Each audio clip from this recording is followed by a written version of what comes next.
Bom dia, ouvintes da Rádio Rural. Alexandre, a gente vê com muita preocupação a questão do próximo feriado, certo? No nosso relatório que soltamos no início do mês, a gente já alertava de que seria necessário fazer uma restrição mais rígida no Rio Grande do Norte, tanto que o Comitê Estadual adotou as nossas análises e o Estado em si também adotou as nossas recomendações, fez ali um decreto.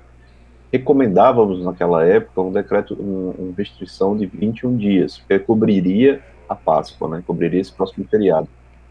Porém, eles fizeram uma restrição apenas de 15 dias, que se encerra nesse próximo fim de semana, justamente no início da Páscoa, né?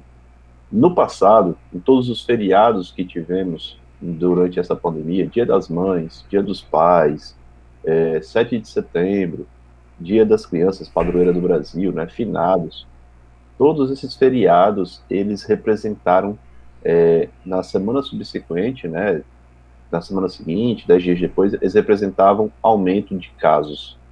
Então, infelizmente, as pessoas, apesar da gente viver nessa situação crítica, uma parcela das pessoas, elas não estão sendo responsáveis com suas atitudes. Então, elas aproveitam os feriados para rever família, para fazer aquele almoço de família, né, para viajar para o interior, sempre sendo aí, então, um dos principais motivos para que a gente tenha novos aumentos. E aí eu chamo a atenção principalmente para o último feriado, que foi o Carnaval, que colocou o Estado nessa situação crítica que a gente está hoje. Só para chamar um detalhe, uma informação que está nesse relatório que fizemos, a gente estava crescendo. Vamos colocar de uma forma lúdica aqui a questão da pandemia. No início do ano passado, todo aquele caos que a gente viveu, né, a gente subiu muito rápido os novos casos diários, mas vamos supor que ali era uma escada, né? O tamanho da minha escada ali de novos casos todo dia era de 21 casos. Então, se hoje eu tive 100 casos, amanhã eu tinha 121, depois de amanhã eu tinha 142, ou seja, eu ia crescendo de 21 em 21. No meio do ano passado, com a questão, no meio perdão, no final do ano passado, com a questão das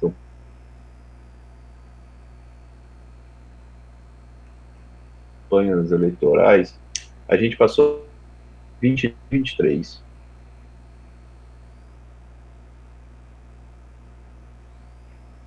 Um carnaval a gente fez 34, então foi a gente entrou numa situação muito crítica. Aí a gente tem essa mesma preocupação com o feriado de Páscoa.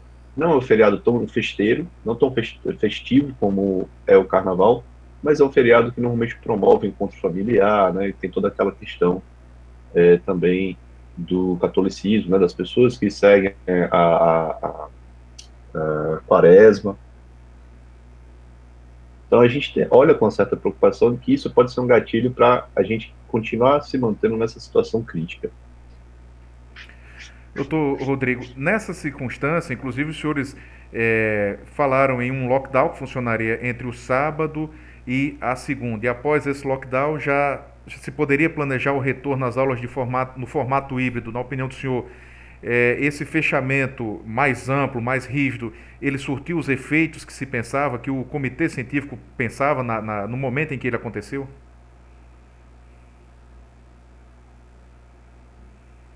Bom, Alexandre, infelizmente a gente não está tendo uma resposta tão positiva, né? Pelo menos aqui em Natal a gente consegue ver que boa parcela da população a gente não está seguindo o decreto como deveria ser, né? Só para fazer um paralelo, ano passado, quando a gente decretou teve o decreto, né, das primeiras restrições aqui no estado, rapidamente a gente viu uma mudança de comportamento da sociedade. A primeira mudança que ficou bem clara foi o trânsito aqui na capital. De repente a gente não tinha trânsito para nada, né? E, infelizmente, esse decreto atual, apesar de ser tão rígido quanto os anteriores do ano passado, a gente, por exemplo, continua vendo trânsito, a gente vê engarrafamento, então a gente percebe que uma parcela da população não está cumprindo, né? Isso é uma primeira parte dessa questão. Mas a gente começou a ver, Alexandre, uma redução na fila por UTI, que era a parte mais crítica de tudo, né? A gente não começou a ver ainda uma redução nos novos casos diários. Infelizmente, ontem O Rio Grande do Norte superou todos os meses anteriores. Março se confirmou como o pior mês da pandemia, março de 2021. Se confirmou como o pior mês da pandemia para o Rio Grande do Norte, superou o mês de junho, superou o mês de julho, que foram os piores meses do ano passado.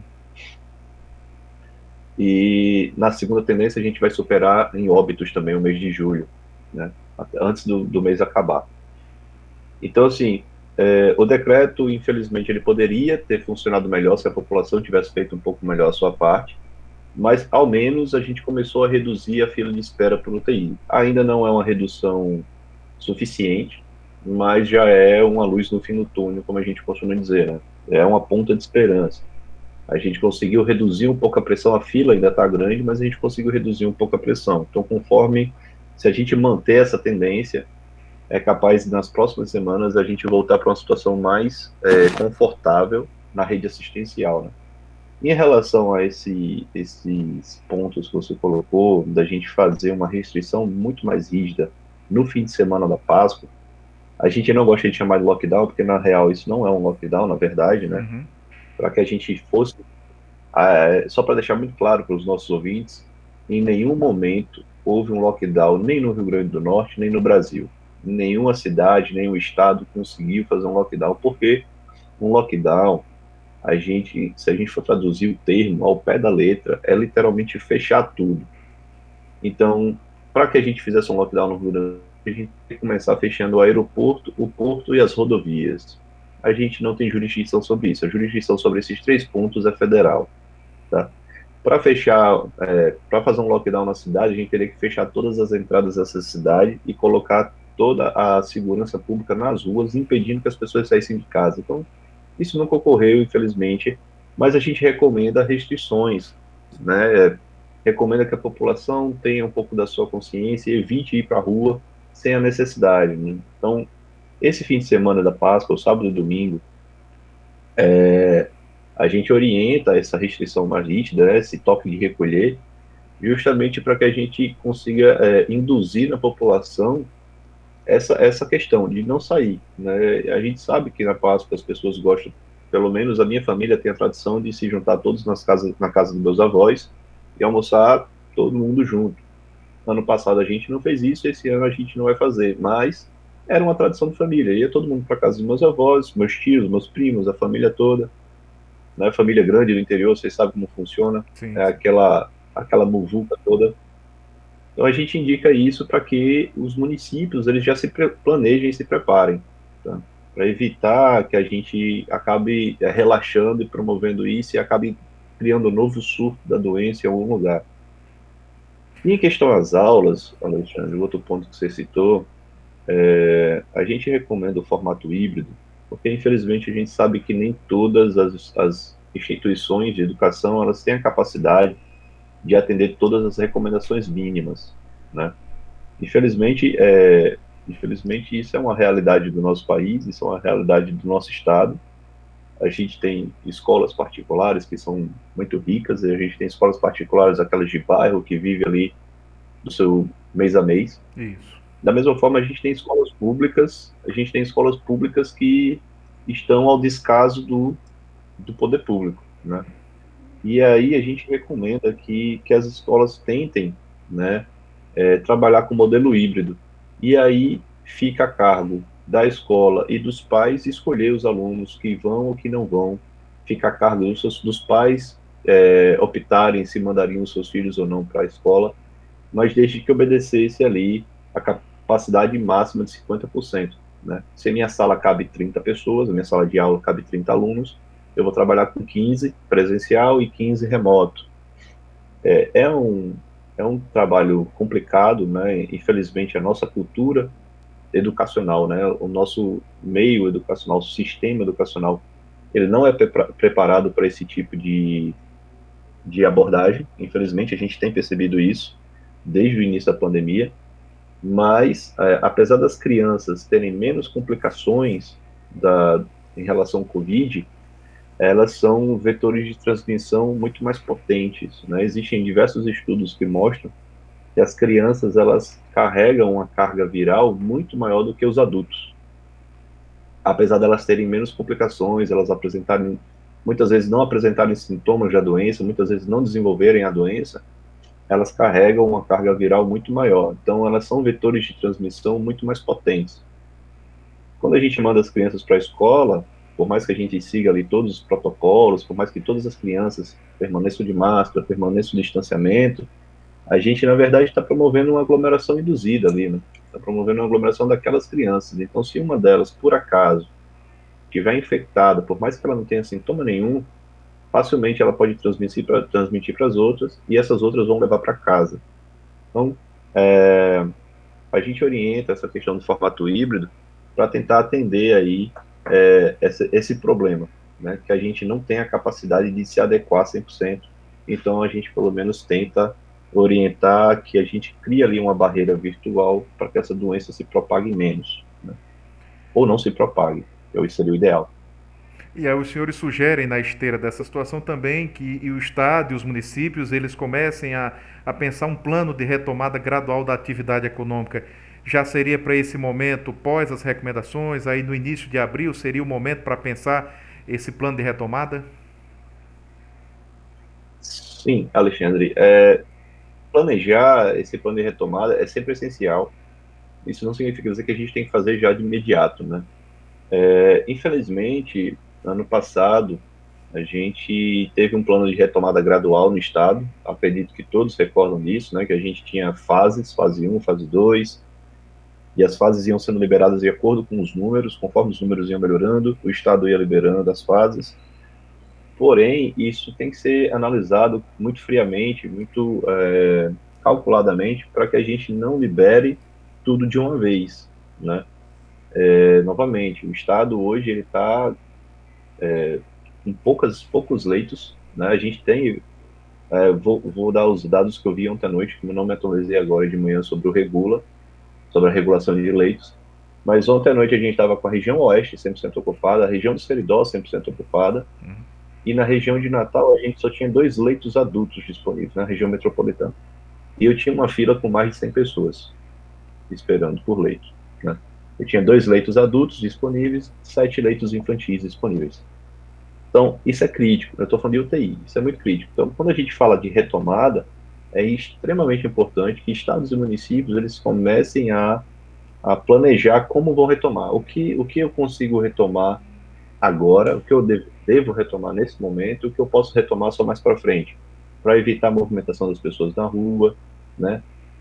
O que for possível fazer, teletrabalho, induzir o teletrabalho até onde for necessário, até onde for possível, para que a gente evite que a gente tenha pessoas circulantes na rua e para que a gente evite, por exemplo, em cidades como Natal, o excesso de pessoas, por exemplo, no transporte público. Então, essa é uma fase essencial que deve começar a ser pensada de agora já, para que a gente faça isso de uma forma organizada e não em cima da hora, não aquela, como a gente normalmente costuma ver, que faz tudo de supetão, né? Doutor Rodrigo, e inclusive também é uma recomendação bem interessante aqui, pelo menos 2 grupos que os senhores recomendam que eles possam ser incluídos no rol dos prioritários para vacinação. Seriam os educadores físicos e os portadores de síndrome de Down. O que motivou essa necessidade de inclusão desses grupos?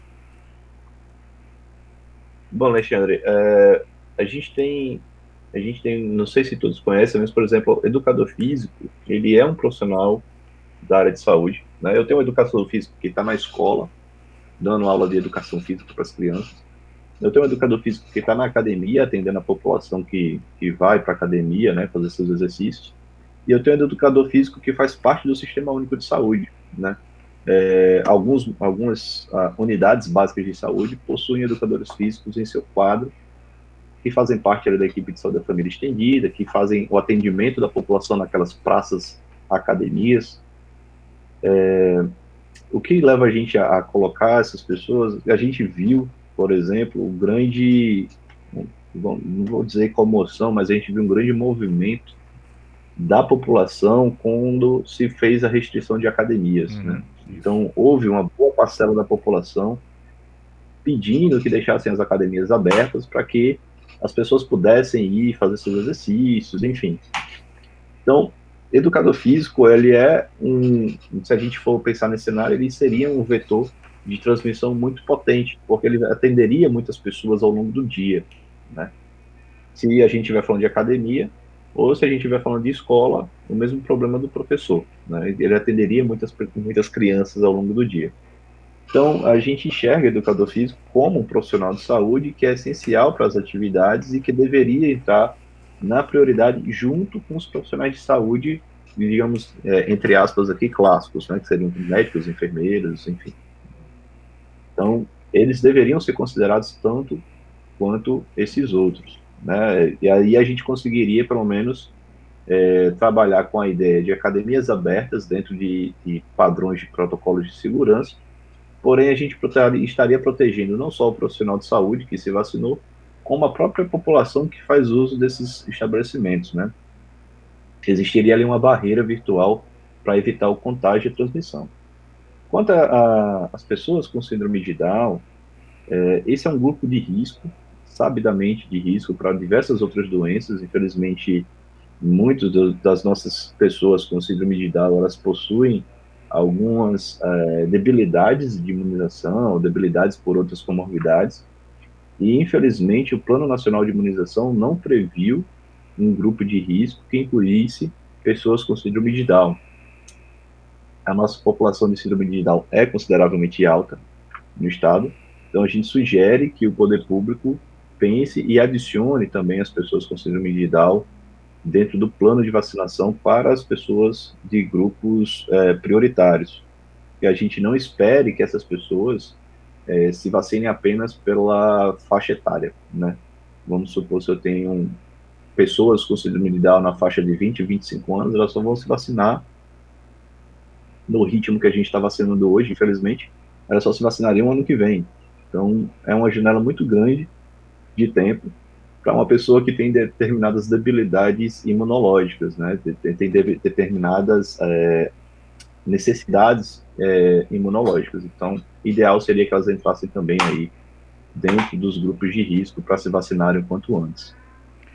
Bom, no rol das recomendações, até para a gente resumir aqui, pelo menos 4 delas, a número 7, 8, 9 e 10, elas tratam de uma discussão que até em alguns momentos se politizou sobre a utilização de determinados medicamentos, que até laboratórios chegaram a dizer que eles não tinham efeito para a Covid-19.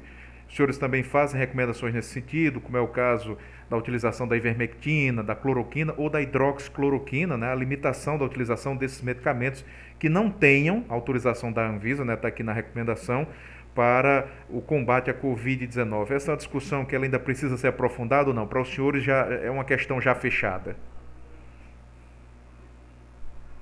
Bom, Alexandre, ela não é uma questão fechada, tá? Vou deixar claro.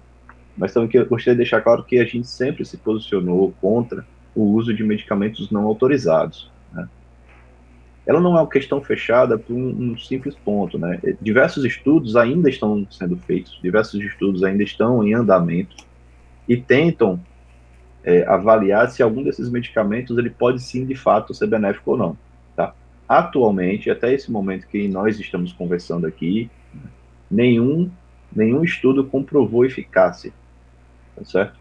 Apenas um estudo que provou eficácia, ele foi feito em laboratório, in vitro, ele não foi testado em seres humanos, ele não foi testado na dinâmica humana, então ele não pode ser considerado como uma verdade suprema quando a gente está falando de pesquisa científica, tá certo?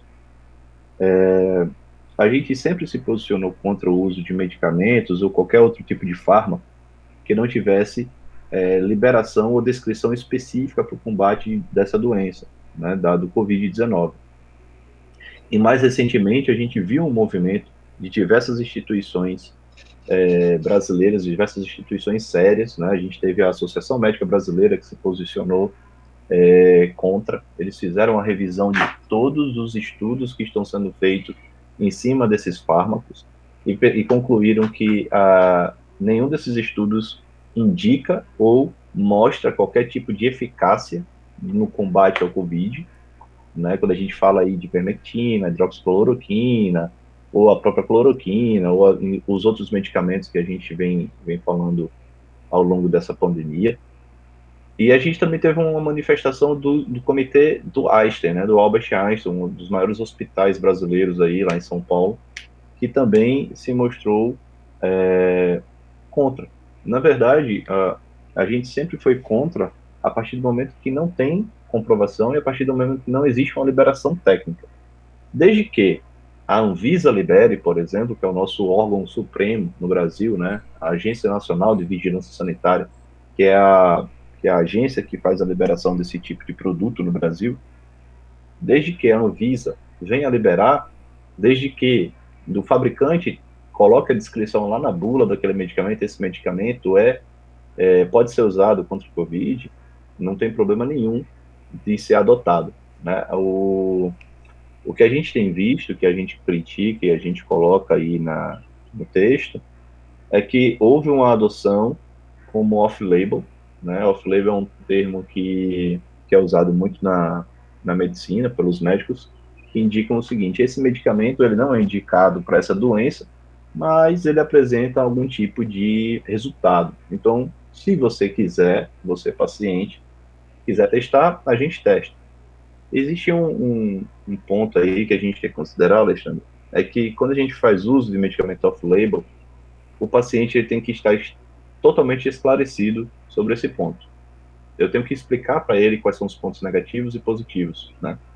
Olha, esse fármaco, ele não é indicado para essa doença, mas em 1% dos casos, ele ajuda a melhorar. Ele traz como contraindicação, ele traz como malefício ali, por exemplo, uma hepatite medicamentosa. Né? Se você tomar em excesso, o seu fígado ele pode, por exemplo, sobrecarregar e aí talvez você vai ter que fazer um transplante de fígado. Enfim, todos esses pontos têm que ser explicados para o paciente, e o paciente ele tem que estar ciente. Ah, não, eu aceito os riscos, eu vou tomar. O que não era o que estava sendo feito no Brasil. Então, na verdade, eles estavam se utilizando de uma prescrição off-label com política pública. A gente sempre se posicionou contra isso e, mais uma vez, para deixar claro, se em algum momento a Anvisa liberar ou se em algum momento os fabricantes colocarem na sua bula que aquele medicamento é indicado, a gente